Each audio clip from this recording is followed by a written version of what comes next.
మహారాష్ట్రలోని గడ్చిరోలి జిల్లాలో మావోయిస్టులకు భారీ ఎదురుదెబ్బ తగిలింది. దట్టమైన అటవీ ప్రాంతంలో రహస్యంగా ఏర్పాటు చేసిన భారీ ఆయుధాల తయారీ కేంద్రాన్ని పోలీసులు నిర్వీర్యం చేశారు.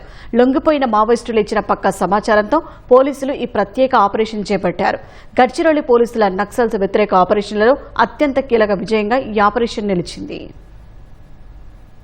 గడ్చిరోలి జిల్లాలోని భమ్రగఢ్ తాలూకాలోని పోంకే బినాగుండ అటవీ ప్రాంతంలో దాచి ఉంచిన రహస్య ఆయుధాల తయారీ కేంద్రాన్ని పోలీసులు ధ్వంసం చేశారు. ఆపరేషన్ అంతిమ్ ప్రహార్ కింద లొంగిపోయిన కొందరు మావోయిస్టులను విచారించగా ఆయుధాల తయారీ, మరమ్మతుల సామగ్రిని పోంకే బినాగుండ పరిధిలోని అడవుల్లో దాచారని పోలీసులకు తెలిసింది. పక్కా నిఘా సమాచారం మేరకు పోలీసులు ప్రత్యేక ఆపరేషన్ నిర్వహించారు.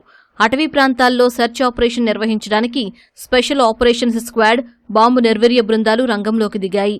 దట్టమైన అడవుల్లో రహస్య ఆయుధాల తయారీ కేంద్రాన్ని గుర్తించాయి.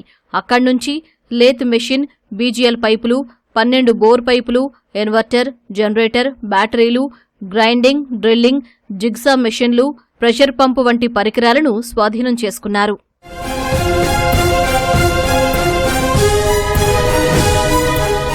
అడవుల్లో దాచిపెట్టిన ఈ సామగ్రిని ఆయుధాల తయారీ, మరమ్మతుల కోసం నక్సల్స్ వినియోగిస్తున్నట్లు పోలీసులు గుర్తించారు.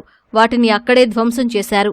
ఈ ఆపరేషన్ మావోయిస్టుల సాంకేతిక, లాజిస్టికల్ మౌలిక సదుపాయాలకు భారీ ఎదురుదెబ్బ అని అధికారులు చెబుతున్నారు.